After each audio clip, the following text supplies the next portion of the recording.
Higher Ground started because of my experiences in juvenile hall.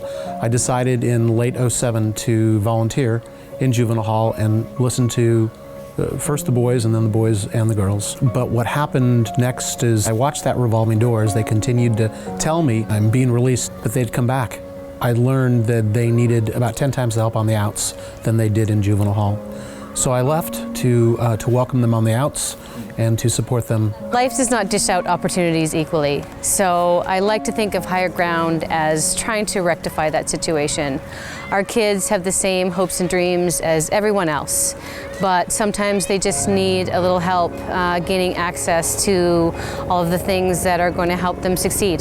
So the wonderful, wonderful thing about the partnership with the Higher Ground organization is that it really demonstrates what is possible when we bring together faculty, the university, community partners, and students. Higher Ground is one of those locations that I wish there were more of. When you visit Higher Ground, you know, the commitment and the passion of the people there is palpable, both among the staff there and our students that are serving.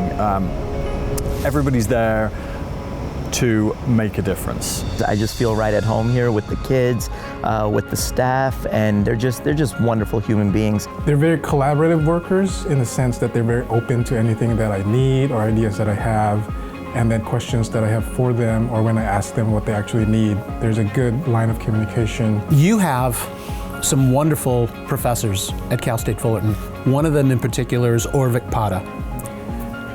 This guy walks the walk. He's just an amazing professor, really cares about his students. He totally gets what Higher Ground's about.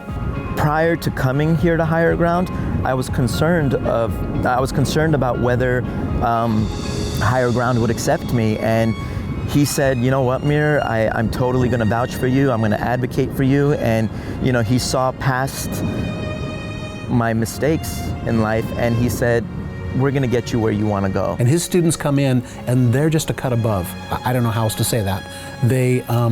He has prepared them well. Professor Pata pushes you. He pushes you to think outside the box. Mir is in a class all by himself. I like to refer to him as Rolling Thunder. There is something so unique about him. Mir is incredibly special. He has found the time in his very busy schedule to continue to come here well after his internship has ended. He felt almost as if it was a calling for him to spend his time here. However, his internship ended and he shows up the next day. And he comes 2 days a week, sometimes 3 days a week.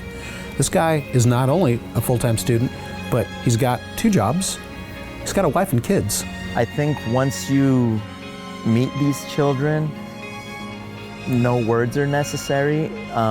These kids are amazing. And not only that, we've actually heard from the community, we've heard from the local school principal, we've heard from the chief of police that you know, real difference is being made in the community. What amazes me is that how a university and a small organization can partner together and change an entire community.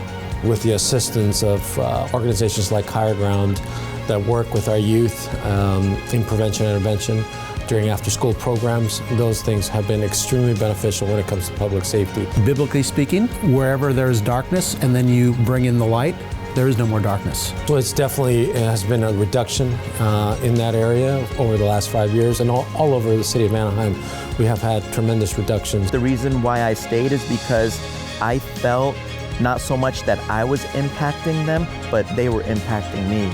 Is a testament to what we're trying to do here, is to work all collaboratively into solving issues at a community level and making it a great community.